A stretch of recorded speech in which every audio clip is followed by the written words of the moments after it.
So welcome back everyone. We are going to continue what we started yesterday about how to crush it in this 2025 season for your golf game. And we are going to continue building our annual plan, which is the most important thing you need to do at the beginning of the year or at any point in the year in order to know what you're going to do this year, how you're planning to perform and everything. So let's get to it. Let's continue from where we left off yesterday. If you didn't watch yesterday's video, I truly advise you to go and watch it from the beginning because there's a lot of information that we will not restate here. But and also I did some preparations which waste a little less time today. So what we did, so we have our macro, which is the pre-season, the competitive, and the recovery. So this is linked mainly with the body recomposition that we have of cutting back at during the pre-season in order to lose weight and get on the right track for the season, then building up and do whatever the fuck you want at the end of the year, just to relax, recover from the season because the season is draining.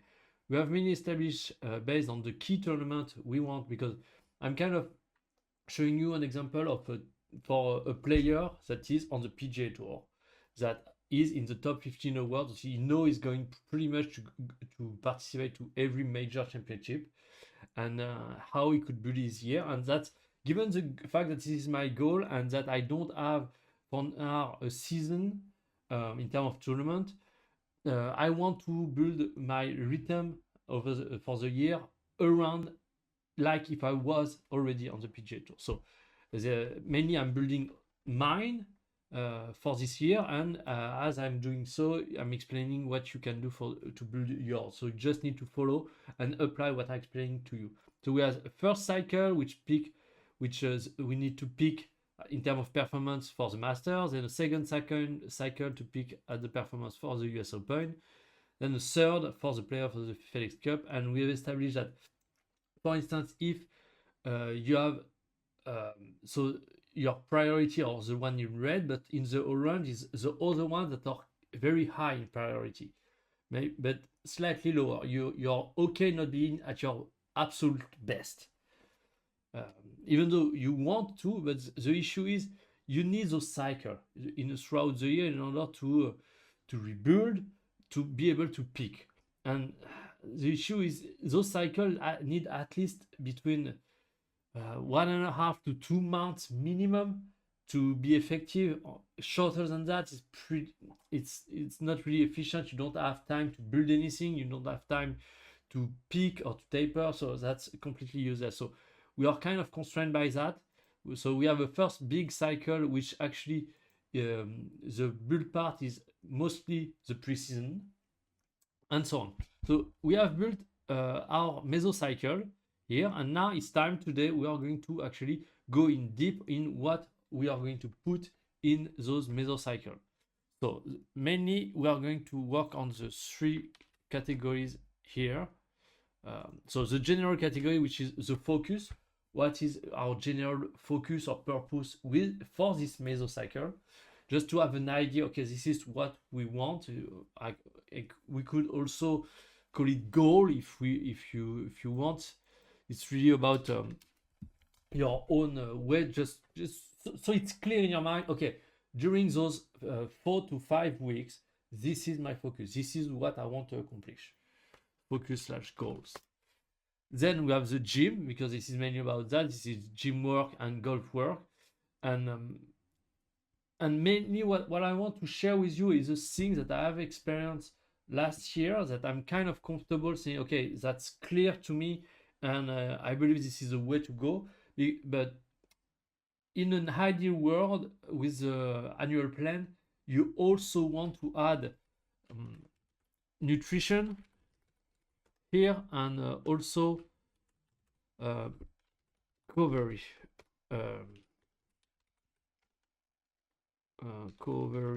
Because depending on the time of the year and the moment you're in the cycles, nutrition and recovery will change over time. You're not looking for the same thing over and at different time during the year. But those I'm not comfortable to clearly state what you need to do. So I'm going to stick to what I know, and this year I'm going to do a lot more research, understanding about nutrition and recovery. So next year when we do the annual plan, we will be able to do something much deeper. But for this year, if we have a good foundation with the gym work and the golf work, that's still really good. That's probably more that you have ever done before. I hope that's not, but most likely it is. Anyway, so I'm going to copy and paste progressively just to show you things as we go. First, for the focus, the idea is yeah, I put that here. So just let's put that aside, the gym work for now. We are going to talk about that just after. So the focus is pretty simple in general. What I like to do is state if this is volume focus, intensity focus, precision, or stabilization. Precision is more about golf than the gym work, but it's kind of having a rough plan of, okay, that's the kind of thing I want to put in my plan.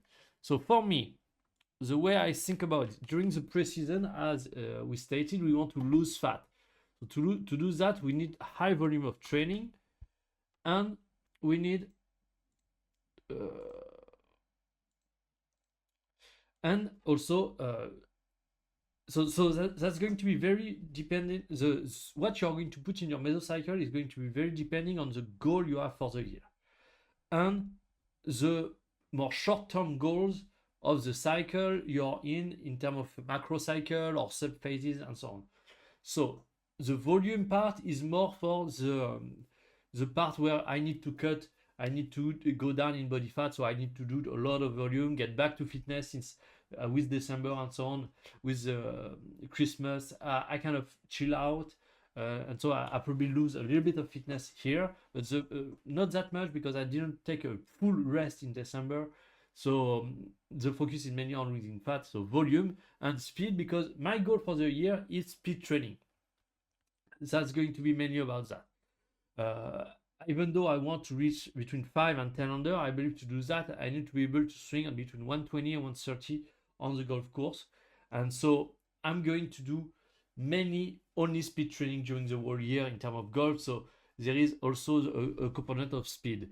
Then, so that was the first one. Then the second one, so I still leave the volume because I'm going to do a lot of volume, and also maintaining muscle mass, because I'm going to get deep into the dieting phase, and the deeper you go into the dieting phase, the more you need to work on hypertrophy to maintain your muscle mass. So I'm going to be adding a lot of that and increasing the volume even more, because the further you are into a dieting phase, the more volume of training you need to do just to keep your metabolism high, because when you're dieting, your body kind of want to just chill out, spend less energy and so on. So you need to fight against that and do more and more volume. So basically those two here, I'm here during this whole phase, I'm going to do higher and higher volume all the way until in gray, you see this is the week where I'm going skiing. So anyway, and then I add stabilization and precision. This is a very important key here, because you may wonder, what if you want to work on speed, why you just work speed all year around, just speed? Well, there's multiple aspects for that.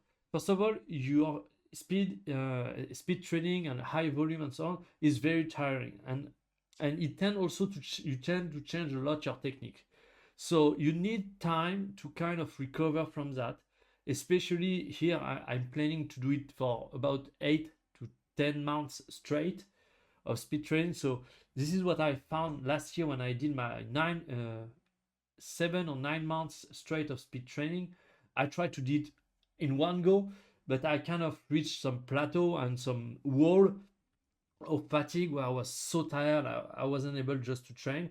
And so I realized that it needs to be cycled, and this fit perfectly with the build and taper and picking. Since I'm not doing those tournaments, but I'm going to use this timing in order for me to just recover, stabilize my technique, get used and more comfortable with my technique, and work a little bit on precision to adapt the new element of my technique to my irons, my woods, and maybe my wedges as well. So that's kind of the thing I'm looking for here. So we have volume, then moving on to the next phase. Next phase is going to be really the core of my year, where given the fact that I want to train speed by high volume, I want to get extremely tired and force my nervous system to be more efficient and be comfortable swinging faster. That's completely different last year, where actually I try to be as fresh as possible, to re-push my body to be as fast as possible. But what I realize is the main constraint in golf is not your ability to produce speed physically. It's much more an idea of technique and being in sync, being able to just produce the motion over and over and being efficient with it. So I need high volume. So that's kind of the core of what I do. But for you, it might be different. If you have a season or so on, if this is not speed, your focus, then maybe focus more on intensity, which is going to be more power work, plyometric and speed work. But we'll see that in detail in what all of that translate, because I try to put also different version here.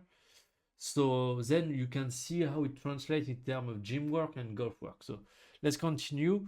For the next few blocks, which then are going to be here. So I'm continuing with volume, intensity. I forgot to put speed, but I mean that kind of what I'm still. I can add it if I want. Speed, just to know, okay, this is what we are still focusing on here.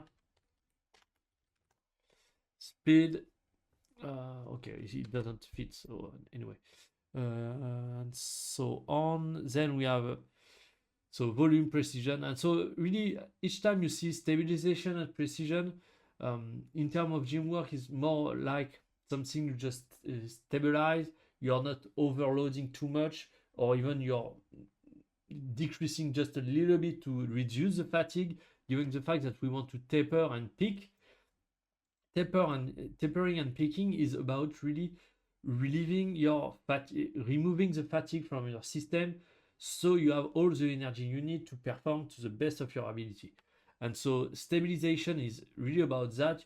You're kind of not trying to overload week by week in the gym. You're reducing a little bit the intensity and a little bit the volume, not that much, but just enough so your body is able to recover from one session to another, more than adapt to do heavier work and so on.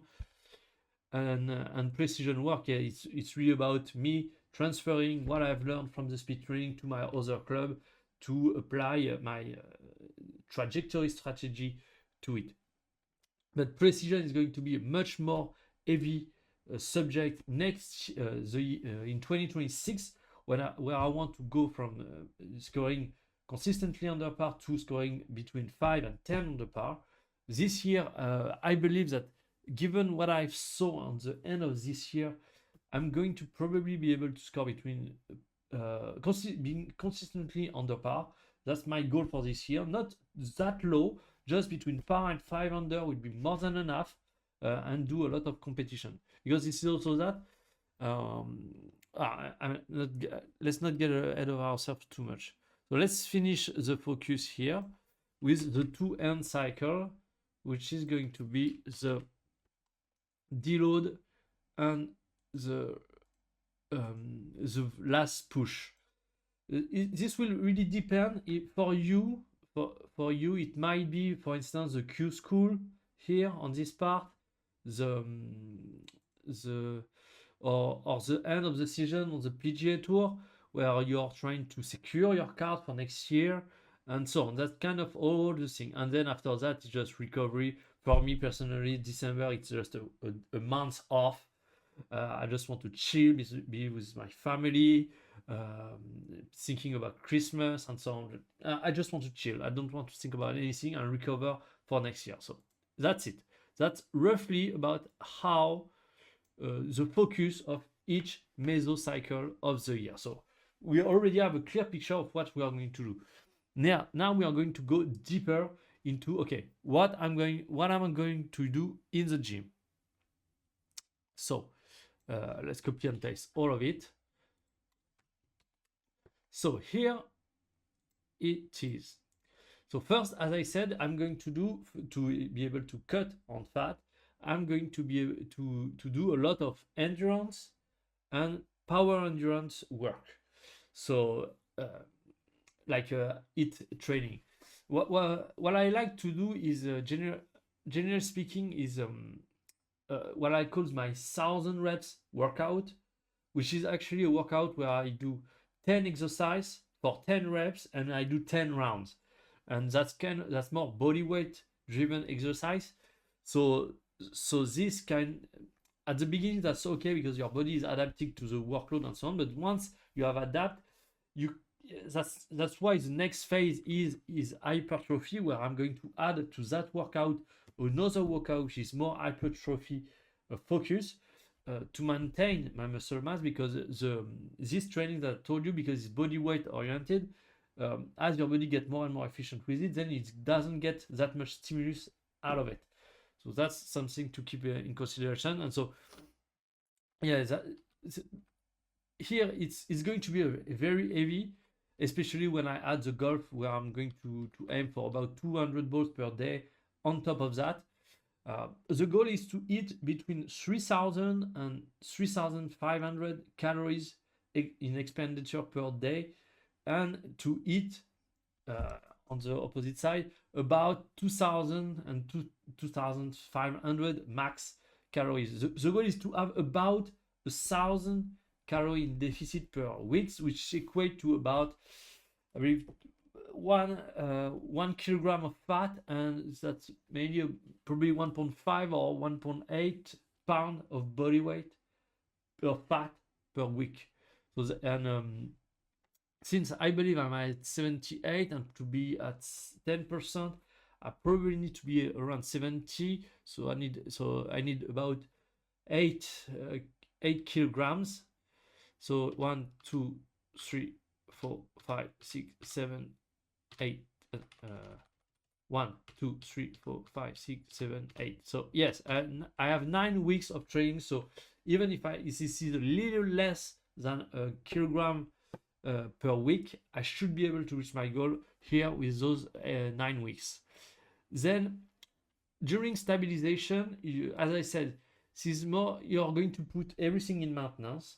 You're not going to overload that much in the gym. You're just, okay, this is a weight, I'm comfortable with that weight, I'm not pushing that hard, I'm just maintaining where I am. You want to reduce the systemic fatigue as low as possible, progressively, not too quick, because if you reduce it too quick, you're going to peak too early. And what happens when you're peaking too early is the week just after, you can have a deep down in energy. So that's where it's tricky. It's a very tricky things to do. It's better to pick a little late than too soon.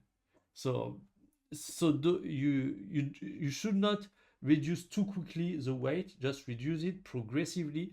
Work more on flexibility, mobility, to make sure everything is recovering well, and to be able to pick. But as I said, this is a very tricky thing. Picking at the right time.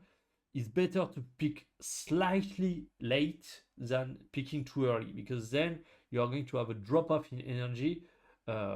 Because what happens when you are picking is your body is recovering, the fatigue is dropping, but this is kind of the midterm fatigue that is recovering. What you don't see generally is the long-term fatigue that you will accumulate throughout the year, that in December, when we have this period off, we are going to recover from. But the issue, if you are peaking too soon, is then your body is going to start this long-term recovery process, which is going to give you a lot of fatigue just because of that. So that's where it's very tricky, and it's better to pick a little later It's better to taper too slow than too fast. That's what I want to say. Anyway, then for me, since I want to continue increase speed over time, and this is the main focus of the year. What I found is the main factor for building up speed is strength, and then you have the limiting factor of muscle mass, and so this is why I'm going to jungle throughout the year between gaining a little bit more muscle, gaining a little bit more strength, a little bit more muscle, a little bit more strength, and so on throughout the year to get faster and faster. That's kind of why I'm putting that here. This is my focus for the year. But I'm going to put that here. You have a lot of different things that you can work on, depending on that's really depending on you and what are your strengths, your weaknesses. For instance, for me, I know that once I will have my card and have an actual season to go through, the main issue I have with my genetic is endurance. And so endurance work and I don't really have issue with getting strength and getting power. That's kind of easy given my genetic. But where I really struggle is staying endurant and handling the volume of work that is required throughout a season. And so during a season, my training will not look like this. I will have built the foundation in terms of strength and hypertrophy. And so I will focus more on endurance, power endurance, maybe also a little bit on strength in order to maintain my gains, but that's going to be a little bit about that. So you can see here, there is all the different things that you can work on. And they are based on how much they are sensitive to fatigue. Because speed, if you're just even slightly fatigued, speed is going to have to take a big dip. That's going to be very difficult to progress on speed if you're fatigued. Typically, speed is a good things to work on during your taper and peaking, but same as power, where given that your fatigue is dropping because you are reducing the volume and intensity, you can work on a short but very intense power and speed workout, which doesn't fatigue you. It will energize you and force your nervous system to refire as fast as possible. I need to be very careful with that because, as I said, in order to be performant, you need to stabilize everything, because the issue with pushing too much those components during a peaking week, for instance, is your body is going to adapt due to the training. And because it's adapting, then this is creating an instability that your nervous system has to adapt in order to be efficient, to allow you to score. So that's where you need to be very careful. You need to test what's the limit. Okay, that was too much, that got me unstable, or okay, that was perfect, it energized me and really pumped me up to be able to perform. Because that's also that you can use those as a way to just energize you to be ready to perform. That's a different way to work on it. But that's also something I want to say is endurance work, the fatigue is kind of reverse compared to max work or power work. Given that the endurance is working more on your metabolism, the more you work it, the more efficient it is, and so the less you're able to get tired. And so doing that at the beginning, for instance, of a cycle, for instance, is a heavy endurance work. You can just maintain that work throughout the cycle, throughout the build. And what happens is, because your body is going to get more and more efficient, the same workout is going to require you less and less energy. And so you're naturally going to reduce fatigue as you are getting closer and closer to your taper and peaking phase.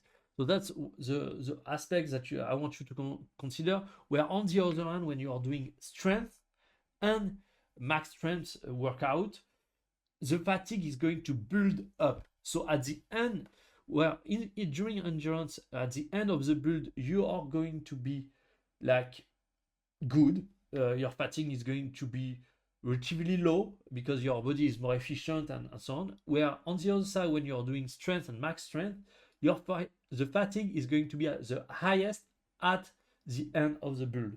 So taper is going to have massive importance here to be able to reduce the fatigue to perform for the picking week. Where on the other side, that's where endurance work is really interesting, because you can just, okay, you do an insane amount of volume at the beginning of the cycle, and then you can either just maintain it, and because your body is getting more and more efficient, the fatigue is going to drop naturally, and or you can even just reduce a little bit that just during the taper and picking to even get less fatigue. So that's kind of all the nuances I have here. Then I have max strength, power, and speed, because for me this is going to be linked to what I want to do this year. So for basically all that time, I want just to increase my baseline speed, working on speed, but just do massive amount of volume, getting more efficient with my swing, increase my baseline over and over. And then I have this goal of swinging 130 miles per hour and maybe 200 miles per hour bow speed. But if I reach over 190, I will be more than happy. And so that leads us to just the golf part. Let's copy and paste it.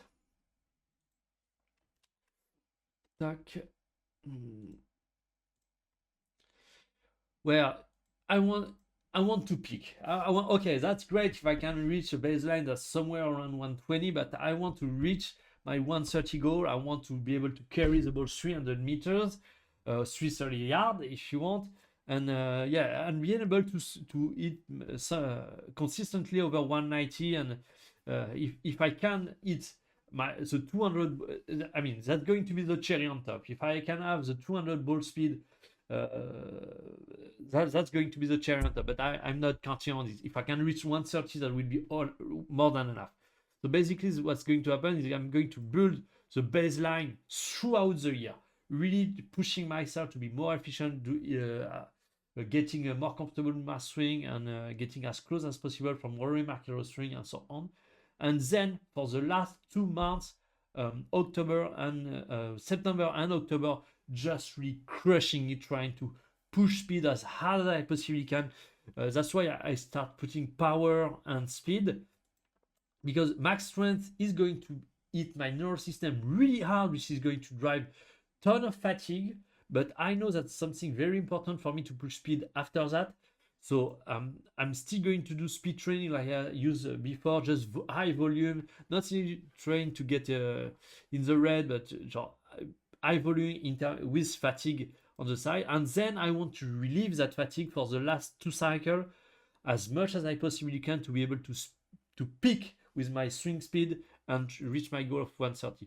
That's kind of how I'm building it. But for you, as I said, here this is really about customization, doing it for you based on what your year is going to look like. So this can have a lot of different this can change a lot.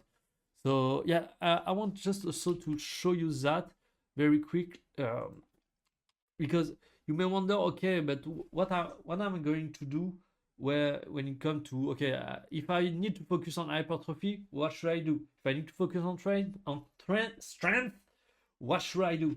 And so on. And so that's why, honestly, any bodybuilder routine where you hit every muscle, you just do that. And generally speaking, in terms of rest and of set and reps, that's about, yes, between 3 to 5 sets of 8 to 12 reps. That's about it. Where you really, in hypertrophy, you really want to reach failure each time, focusing on very slow eccentric, I believe, and then squeezing as hard as you can at the top when you're looking out.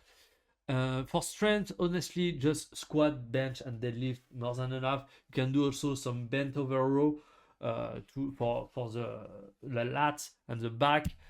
For the power, you have the Olympic lift. Very good way to work on power. Polymetric or HIIT workout work also very well. Then power endurance and power endurance. For me, as I said, that's my 1000 workout. is kind of the power endurance, because what I do is I want to do 1000 reps within an hour. And so, given that I'm putting a time constraint, the push-up I do, the squat I do, and so on, I do them as quickly as I possibly can. So that put a lot of pressure on my cardio, a lot of pressure on my breathing system, and generally that's also allow you to build power. That's the fun thing I found. That's an insane workout. You should not do it during the whole year, but definitely if you're able to go through it and just increase the number of reps until you're able to hit all 1000 reps under an hour, you will be in shape for the whole year in terms of power endurance. But another way that I'm going to work on this is also doing some box, some fighting. I'm going to start using that as a kind of warm up, but also just work out to work on endurance, because there is a lot of things that come to being light on the feet. Maybe I'm going to do also some running, but mainly yes, this is I believe working on the calf strength is something so important and so neglected. It's not the calf size, it's really calf strength. And when you are doing some jump rope, running, and so on, you are working a lot on that, and that I believe is help a lot with endurance. Period. Anyway, so that was kind of the last few things. Also, did we go do a there is, yes, one last thing that I want to share with you, I believe.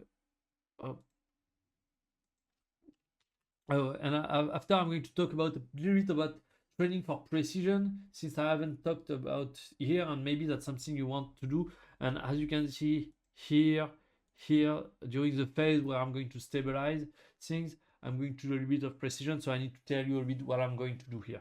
But just so for mental recovery after big tournaments, use week off to keep your training going, but mentally recover, sleep a lot. What I mean by that is, for instance, here you have a big week, the week of the master, where you're going to peak. So okay, your fatigue, your physical fatigue, your systemic fatigue is going to drop, but a tournament like this is highly stressful, and so you can have a lot of mental fatigue that is accumulating, and that's a completely different fatigue. So what you want to do is maybe, but sometimes you have tournaments that go like some signature tournaments that are still very important that you need to show up just after, but you need to, in the few weeks that come after that, find a week off that you can have where you have no tournament, where you're going to do the training as you planned on the gym side, but on the golf side, really take it easy. I mean, you can do this training as you want, but just you are not doing tournament, and you try to recover as much as possible mentally to relieve that mental pressure you have. That's just something, yeah, because when I think about competitive season, for me, that just in golf, that you are doing tournament after tournament after tournament, and that can be at some point mentally draining. Even though we have put everything together in order to manage that fatigue to the best of our ability, there is a point where you can start feeling a little bit tired mentally. And so having 1 week off every now and then can be very useful. And so as you see, each mesocycle have the last week is a deload week. So if you can actually match that, having a deload week at the same time of you have where you have actually an off week in terms of tournaments, that can be a week where you are relieving ton of fatigue to be ready to go on for the next few months. So that's kind of the thing you need to consider trying to fit, because if we kind of put the deload weeks, so we have one here, we have another deload here, another here, which is actually the peaking. Then we have another here, because those are very short cycle, given the fact that the cycle 2 is very short, so we don't have that much time. Actually, I'm going to leave that as the picking just to make sure we don't confuse them. Then we have another one here, but that's the British Open, so that's not even going to be a deload week. I mean, that's you use that deload week in order to be performant for the British Open.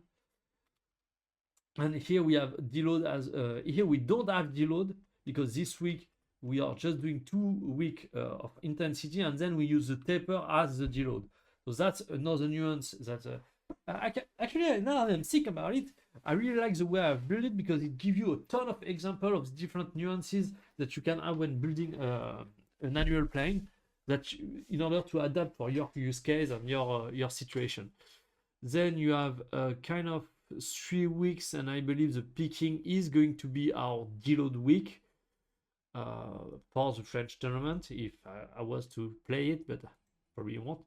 And here we have deload, and here it's not going to be a deload, it's going to be for me the picking because I want to pick for my 130. This is going to be the last week for me to hit my goal. So yes, basically it's all those years that I have highlighted in blue. So here not, because this is mainly going to be the off season, so you don't have tournaments, and maybe you can do this one. Just make sure you don't have tournament, because I know some tour start tournament very early, so maybe you will have tournament, but you need to. I mean, that's even. You just need to think about it to adjust. But here, yes, here you already have done quite a 4 full months of training and a first major championship.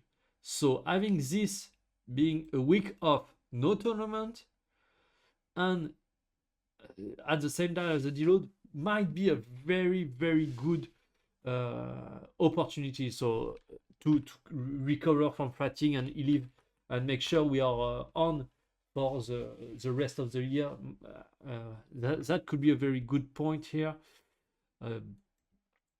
Maybe you can even have this one as well if you want to make sure, okay, I'm relieving a ton of fatigue, so I'm going to be ready for the end of the season where you have the US Open, and you go straight into a big session just after the US Open.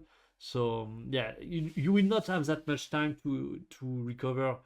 That's just what I want to say. So using those two here as a kind of a mid-year checkpoint to recover a little bit, to because you have accumulated a little bit of fatigue, but not that much, and so restoring your stamina here is going to have a very big impact in order to finish the year strong. That's just what I wanted to go through, and I believe we kind of are done here.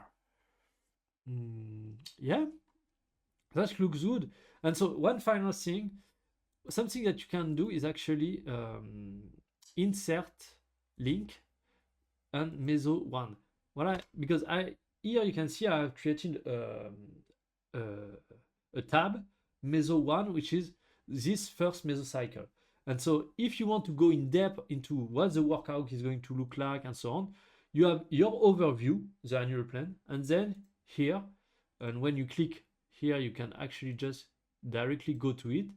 You can here go in as much detail as you want for your workout and so on.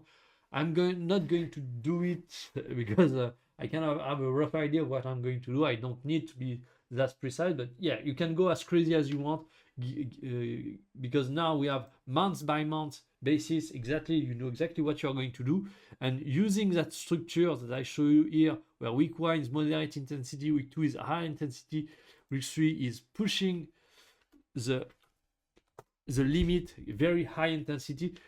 Just using that, you can actually find out on a week by week basis what your year is going to look like if you really want to get crazy about it. What I advise you to do is just, for instance, we are in this week, I believe. So here is a good time for you to create your mesocycle 1, so you know what you're going to do this month. And once you reach the end of the first mesocycle, you can start working on the second. You don't have to do everything at once from the beginning. You can do things as you go. That's kind of more than enough. Don't worry about that. So yeah, that was a lot. I hope that helped you. I hope you have found a lot of value out of it, and that's going to be how you're going to crush that year. Because to be able to perform, you need to anticipate, and this is how you anticipate your year to be as efficient as you can possibly be. That's going to be depend on your goal, but for me, my goal is to be able to score between the par and 500, consistently being able to score on the par. That's going to be the goal of the year, even though I'm not going to focus that much on performance. I'm going to focus more on training for speed to be able to be ready for next year to really crush my goal of scoring between 5 and 10 under consistently. Yes, I forgot about precision training. Precision training is really about working on your approach to the green with irons and your different strategy, where mainly I want to focus on 3 strategy: one that doesn't miss left, one that doesn't miss right, and one that actually is to hit dead straight shot, which can miss right or left when there isn't any danger on both sides, where the flag is just dead at the center of the green, and so you just want to hit a shot as close as possible to the flag. So that's kind of the 3 strategy. And so when I work on precision, this is about working on those strategy, getting comfortable with the technique change I have made during the speed training, apply those change, and find the nuances that I need to apply on my irons, wood, and wedges in order to be consistent, and then working on those 3 strategies in order to be able to perform on the golf course. That's mainly about that. So anyway, I hope that helped. I'm pretty sure you're going to crush it this year if you have followed along and built your own annual plan. And I'm really thrilled to hear what is going to go, how it's going to go for you this year. So thank you for watching, and I'll see you next time.